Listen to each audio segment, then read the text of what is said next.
दोस्तों सुज़लोन एनर्जी की बात करें तो स्टॉक के अंदर आज भी गिरावट कुछ देखने को मिल रही है। तो आप देख ही सकते हो कि पिछले दिनों स्टॉक लगातार दौड़ा, उसके बाद यहाँ पे प्रॉफिट बुकिंग दिखाई दे रही है। बाजार में भी नरमी का वातावरण है। बाजार ने शानदार शुरुआत की, लेकिन अब बाजार में गिरावट दिखाई दे रही है। इसका असर भी देखने को मिल रहा है। लेकिन इसके बीच में अब क्वार्टर फोर आने वाला है, तो मैनेजमेंट की तरफ से जो बयान निकल कर आया है वो काफ़ी मायने रखता है। मैनेजमेंट का कहना है कि क्वार्टर फोर बहुत ही शानदार रह सकता है क्वार्टर थ्री के मुकाबले। तो क्या संभावना है और क्या मैनेजमेंट का बयान है, उसको जानने की कोशिश करेंगे इस वीडियो के माध्यम से। और क्या इस समय सुज़लोन में इन्वेस्टमेंट करना चाहिए, एक और पेनी स्टॉक को हम डिस्कस करने वाले इस वीडियो के माध्यम से, जो बिल्कुल मल्टीबैगर बनने की ताकत रखता है। इसके अंदर वो सारी संभावना है। अब इसकी प्राइस बहुत नीचे, क्या आने वाले समय एक बड़ा मल्टीबैगर बनेगा, जानेंगे इस वीडियो के माध्यम से। लेकिन फ्रेंड, उससे पहले अगर आप पहली बार हमारे चैनल पे आए तो चैनल को सब्सक्राइब कर दीजिए, एक बेल आइकॉन दबा दीजिए ताकि जब भी नया वीडियो बने पहला नोटिफिकेशन आपको मिले। वीडियो पसंद आए तो लाइक से जरूर कीजिए। चलो फ्रेंड्स, वीडियो स्टार्ट करते हैं। मैं हूं आपका दोस्त एस.पी. दवे और हमारे अपने चैनल ऑनलाइन कमाई में आपका बहुत बहुत स्वागत है। तो सबसे पहले सुज़लोन एनर्जी के कारोबार की बात कर ले तो अभी लगभग 3 बजे के आसपास का टाइम है। बाजार क्लोजिंग में थोड़ा सा टाइम समय बाकी है। स्टॉक की शुरुआत फ्लैट ही हुई 41.50 पर, जो कल की क्लोजिंग थी। लेकिन उसके बाद में इसने 42.50 के हाई भी बने, यानी देख सकते हो कि निचले लेवल से लगभग ₹1 की जंप देखने को मिली।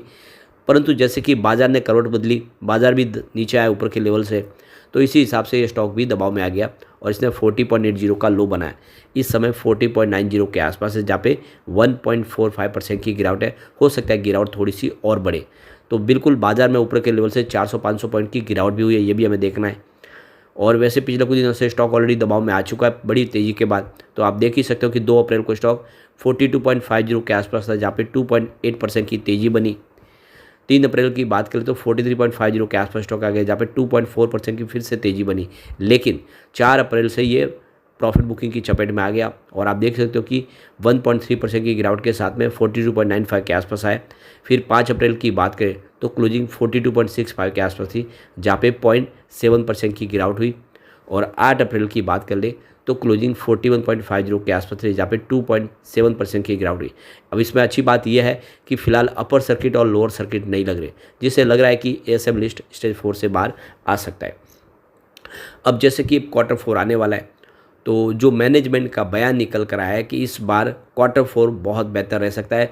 तो देखो कि सुज़लोन एनर्जी की तरफ से जो सीएफओ का बयान निकल कर आया है कि कंपनी के पास आने वाले समय के लिए 2 साल के लिए ऑर्डर बुक मजबूत है, काफ़ी अच्छे ऑर्डर है, जिसके दम पे हम क्वार्टर फोर बेहतर रहने की उम्मीद देख सकते हैं।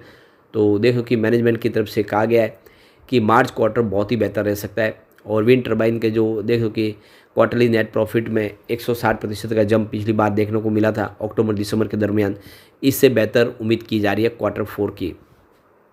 तो सीएफओ का कहना है कि क्वार्टर थ्री से क्वार्टर फोर बहुत ही शानदार रह सकता है और हमारा जो बिजनेस है वो तेज़ी से ग्रो कर रहा है। लगातार हमारे पास अच्छे ऑर्डर मिल रहे हैं और इस वजह से हम कह सकते हैं कि इस बार क्वार्टर फोर अच्छा होगा।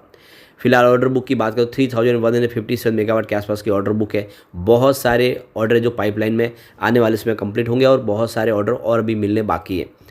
और आप देख रहे हो कि सीएफओ का कहना है कि 53% करंट ऑर्डर बुक है वो सेंट्रल और स्टेट ऑक्शन के माध्यम से उनको मिली है और 47% के जो ऑर्डर है ये कमर्शियल और इंडस्ट्रियल सेगमेंट के माध्यम से इनको प्राइवेट सेक्टर से मिले हैं। कुछ ऑर्डर हमारे मार्च क्वार्टर तक कंप्लीट हो, आने वाले मार्च 2025 तक हम लगभग काफ़ी ऑर्डर जो कंप्लीट कर लेंगे। आने वाले समय हमें और ऑर्डर कंप्लीट करने हैं और लगातार हम अपने बिजनेस को तेज़ी से आगे बढ़ा रहे हैं। करीब 6 करोड़ का खर्च आता है पर मेगावाट के हिसाब से। यहाँ पे जो देख सको कि जो बड़ी क्लाइंट लिस्ट में देखें तो बड़े बड़े कॉरपोरेट हाउस है, जिसमें ACC, Adani renewable energies, Aditya Birla group, GAIL, BlackRock, ITC, Reliance industries, ये सारे के सारे इनके बिजनेस क्लाइंट है। आप देख रहे हो कि काफ़ी बड़े नाम है और ऐसे में आप समझ सकते हो इसका बिजनेस काफ़ी अच्छा करता हुआ दिखाई देगा। फिलहाल कंपनी के पास 719 करोड़ का कैश फ्लो भी है दिसंबर क्वार्टर के दौरान, क्वार्टर थ्री के दरमियान।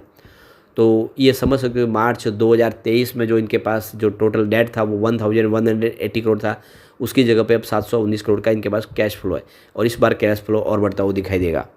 तो उत्साहवर्धक आंकड़े की पूरी उम्मीद है। अब आप देख सकते हो कि यहाँ पे विंड एनर्जी सेक्टर को सरकार की तरफ से भी बहुत सारी कोशिश की जा रही है।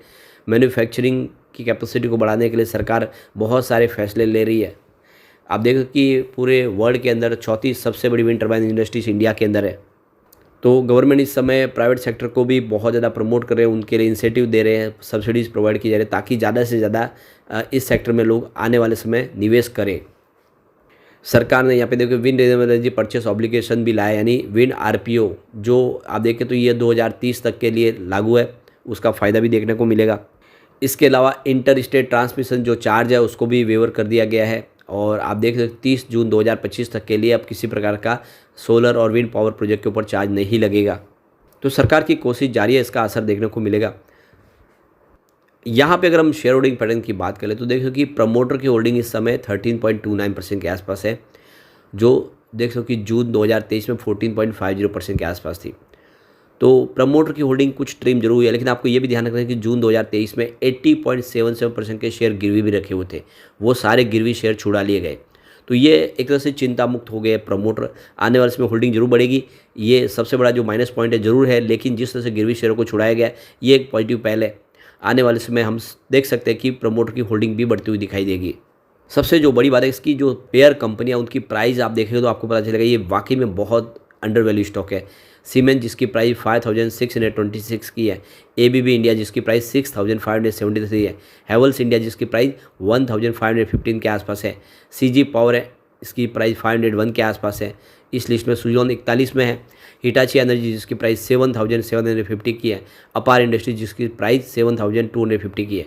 तो क्लियरली आप समझ सकते हो कि सारे के सारे जो स्टॉक है वो 3 डिजिट 4 डिजिट में है और ये अकेला 2 डिजिट में है। तो बिल्कुल यहाँ पर भी वो संभावना है कि ये आने वाले समय आराम से 3 डिजिट में जा ही सकता है। तो सुजलॉन में ये अच्छा मौका है कि निवेश आपको करना चाहिए लॉन्ग टर्म का नजरिया लेके। ये एक बड़ा मल्टीबैगर बनने की ताकत रखता है। अब हम प्रकाश स्टील एज को भी डिस्कस करने वाले। ये एक ऐसा पेनी स्टॉक है जो बड़ा मल्टीबैगर बन सकता है। फिलहाल 9.25 पर इस पर लोअर सर्किट लगाए, लेकिन बहुत जल्दी यहाँ पे अपर सर्किट का दौर शुरू होगा। वैसे कोरोना काल में ये भी 20 पैसे के आसपास स्टॉक था, बहुत ही छोटा कौड़ियों के भाव में मिलने वाला स्टॉक था जो लगातार दौड़ते हुए आप देख रहे हो कि 15 तक पहुँच गया 2024 12 जनवरी को। अब उस लेवल से इसमें काफ़ी ज़्यादा करेक्शन आ चुका है, फिर से यहाँ से अपर सर्किट में दौड़ने को तैयार हो चुका है। प्रकाश स्टील एज की बात करें, ये कंपनी बड़ी बड़ी इंडस्ट्रीज के लिए बहुत सारे स्टील के पाइप्स और ट्यूब्स बनाती है, जिसमें आप देख सकते हो कि यह कंपनी सेमीकंडक्टर इंडस्ट्रीज के लिए इनके टाइप और ट्यूब्स की डिमांड है। इसके अलावा पेपर इंडस्ट्रीज में, फूड इंडस्ट्रीज में, पल्प और पेपर इंडस्ट्रीज के अलावा ऑटोमोटिव इंडस्ट्रीज और आप देखें तो gas industries, oil and gas, pharmaceutical, sugar industries, petrochemicals industries, ये बड़ी बड़ी इंडस्ट्रीज में इनके ट्यूब्स और पाइप की खासी डिमांड। एक तरह से इसका मोनोपोली बिजनेस है और ये छोटा पेनी स्टॉक धमाका कर सकता है। सबसे जो बड़ी बात है, कंपनी लगातार अपने डेट को कम कर रही है, काफ़ी अच्छे क्वार्टर रिजल्ट दे रही है और डेटर डेज में इंप्रूवमेंट हुआ है। 53.4 डेज थे वो घट के 39.7 डेज के आसपास आ चुका है। और जो सबसे बड़ी बात है कि प्रमोटर लगातार अपनी होल्डिंग को बढ़ा रहे। सितंबर 2023 में उनकी 33.48% की होल्डिंग थी, जो दिसंबर बढ़ के 33.51% हुई और मार्च में 33.52% हुई। यानी इस पेनी स्टॉक में प्रमोटर की होल्डिंग बढ़नी शुरू हो चुकी है।